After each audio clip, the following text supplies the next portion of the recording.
Magandang araw po. Ito po ang DTF machine ng 888 Bacolod. Ito naman po ang kanyang printer head. Ayan po.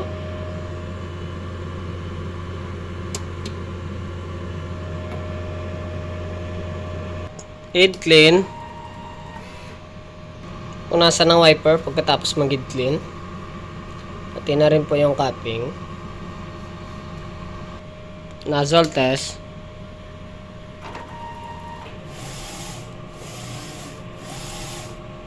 Yan naman po kakalabasan ng aking nozzle test. Ink tank area. Tama lang po ang ink system. Waste tank. Kakadispose lang po kahapon. AVR. At saka ground wire. Ito naman po mga ink ko. At saka powder. Yan po.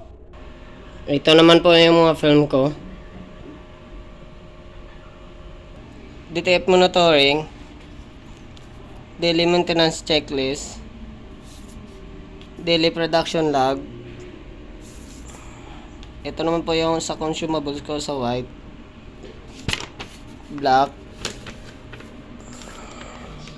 yellow, magenta, at saka cyan. Ito naman po yung sa powder ko, at saka sa film. Updated na rin po sa system yung daily output at weekly physical inventory. Yan lang po.